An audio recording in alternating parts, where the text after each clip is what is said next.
meditations of our hearts be acceptable in your sight, O Lord. For you are our rock and our redeemer. We thank you and we love you. Amen.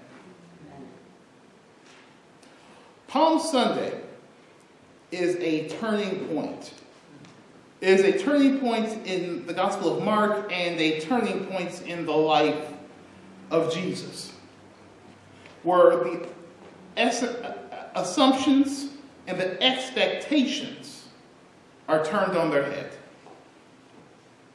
The assumptions of what the Messiah is supposed to do, and the assumptions about who Jesus is. And the people and the disciples will find out this isn't necessarily what we expected or what we wanted. As we read the text from Mark this morning, we see a choreographed entrance into Jerusalem. Jesus is aware of the prophecy of Zechariah 9:9, of a man coming in on a colt. Jesus is aware of the Maccabean revolt that happened 190 years before Jesus was born. Jesus is not the first to enter Jerusalem with praise and palm branches. Simon of the Maccabees did it 190 years before Jesus did. But Jesus knows what he is doing. Some commentators describe this as political theater. The people, though, are crying out. The people are crying out, Hosanna, Hosanna, save us, save us. And that's a save us of saving us now. The people of Israel need to be saved. The people of Israel are seeking salvation from the oppressive Roman regime, an empire that is built on the acquisition of land, power, and people. An empire that is built on the idea that you can be like us, and you should be like us. An empire built on you will be like us, or else.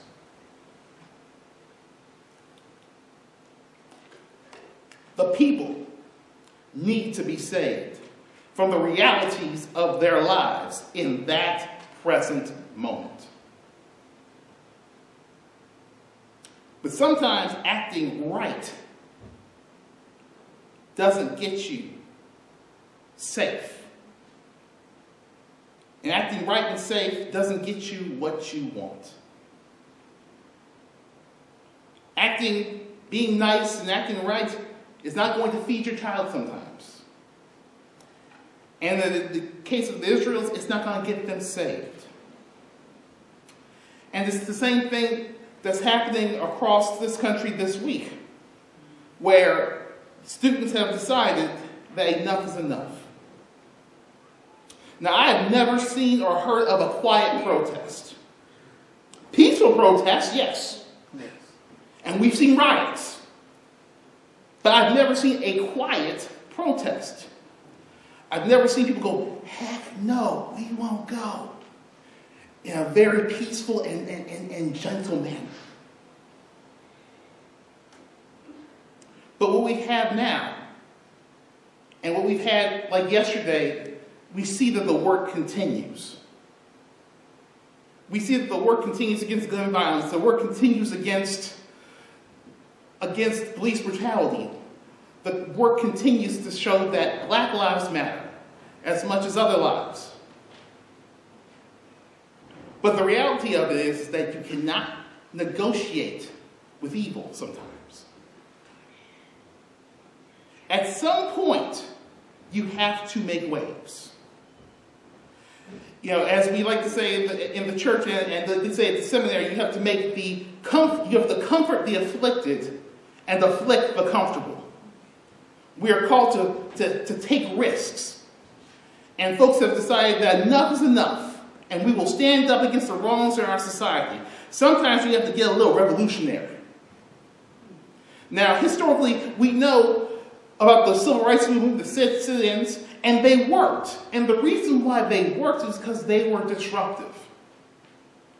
Many people in this room right now can tell me more about it, and we're in it, and we can have longer discussions about the power of that movement, better than I could ever say.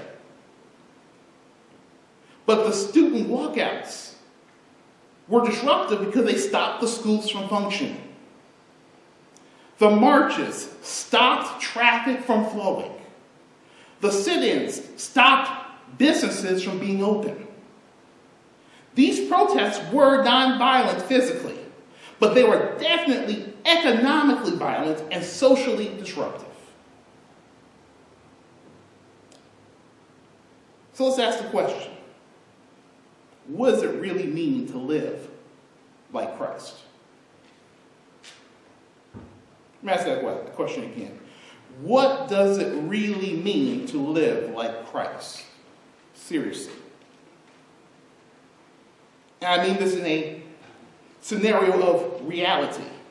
Who is Jesus hanging with? What are the qualities of these individuals? Are these or were these the CEOs and the celebrities of the first century? No. He is in these streets. He's hanging with the hustlers, the pimps, the prostitutes, the people in the gutter, the lowest of the low. He's hanging out with those who are unclean, like blind Bartimaeus. Folks who are levitically unclean. So when he goes and heals blind Bartimaeus and then goes into the temple, he's broken the rules. And he's hanging with these people in community, not charity. Now, what is he doing with these folks? He's with them. No, he's really with them. He's hanging out with them. He's drinking with them. He's eating with them. Those are his friends. He's turning water into wine. Not only is he hanging out at the bar, he is the bar. Yeah. Bam! This is his new family. He is the true Emmanuel. He is God with us. All of us and us in our good and our bad. But my question to you then is, could he do it today? Let's look at that for a minute. What if Jesus was right here in the 21st century? Well, let's look at what Jesus is doing. So, in the Gospel of John, the wedding at Cana, he turns water into wine. That's bootlegging. Feeding of the 5,000. Now, he is in violation of sanitation laws. Is he part of a nonprofit or is he part of a church? Is this a legal church? Is this incorporated in the state of Massachusetts? Part two, the most important question of, did he wash his hands before he touched the bread or the fish? No, then we have to ask the question, wait a minute, why is he giving away free food? And has the church been inspected? Where did he actually pass this food out from? Where has that basket been? Now, then we get to the next things he goes. Then he wants to heal the sick. So Jesus goes and heals the sick. Okay, Jesus in the 21st century is now practicing light medicine without a license. He is in the hospitals. The hospitals, I'm sure, are not happy with him. He's just out there curing cancer. He's just, he's healing AIDS. He's doing all kinds of stuff. He blessing folks. Folks jumping up out of the bed, leaving. So happy they ain't paying the bills. So I know the insurance companies ain't happy with him either. The clearing of the temple, what he's getting ready to do in the Gospel of Mark, when he's already done in the Gospel of John, the clearing of the temple, he is destroying public property. He has a whip of a tail of nine thingies. So guess what? That's called assault and battery. He has trespassed, and this is government property, so this is probably under these laws now, that's terrorism. Now, the raising of the dead.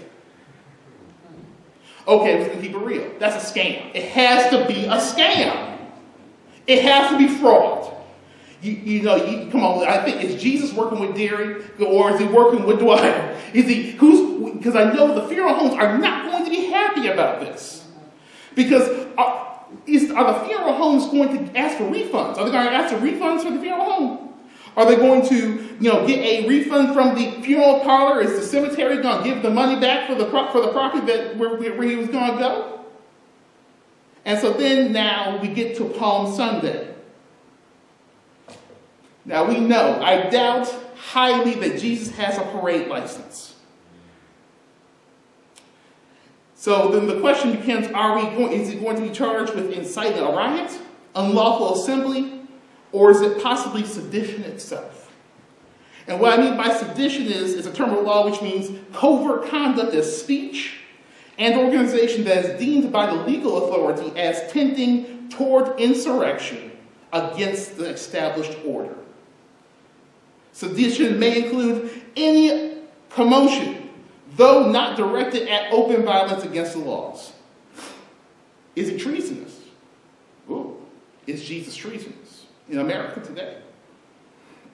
If we compare the two contexts of Roman Judea and the 21st century of the United States, in the Judean first century context, when Jesus is asked if he is the Son of the Beloved One, Jesus answers, I am. And you will see the Son of Man seated at the right hand of the Father of power, coming down with clouds of heaven. And then the charge that he actually is crucified for is the question of who is he by Pilate? Because he is called King of the Jews. And that is the reason why Jesus Christ is crucified. The only position that is comparable in our context is President of the United States. Now that is a bold and jarring comparison. And for some of us, it changes how we would play this Christianity thing out. And to others, it makes Jesus look straight up crazy in our context. Or it makes us look crazy. And I use this analogy because Jesus was not fighting mythical spiritual battles. He was fighting a real battle against real political forces. We want to when we spiritualize what Jesus died for and why, we neuter the political ramifications behind what it means to be a Christian. So if Jesus was here today, Jesus is definitely going to jail. And if convicted, depending on his color, he's either going to get the maximum sentence, or he's going to Guantanamo, or he's going to be executed. This Jesus of Nazareth, who was doing the things in our time, and the one who was doing things in the Bible, was convicted by a court and for the crimes of his society. He was convicted by the Roman peace. He violated the Pax Romana, and he was crucified. And if he was here today, he would definitely be disrupting our lives in our peaceful America. But that is who we follow. And he is the one who gives us the purpose for our existence. And that is the purpose of his church. Is that the purpose of this church? What is the risk of being the church today? What is the risk of being a Christian in America today? Are you willing to be revolutionary in any form or fashion? Are you willing to risk something in this Christian endeavor? Not in the form of breaking laws, but in the form of breaking the social, cultural, and internal church laws, the laws and the mores that hold us back from the salvation that has been given to us already? Are you willing to abandon the statement, "We have always done it that way"? Because that statement is exclusive. It does not include yourself. It does not include your neighbor. And it surely does not include God. When we question the question, when we say, "Are you willing to follow Christ?" we say, "Yes, I love Jesus."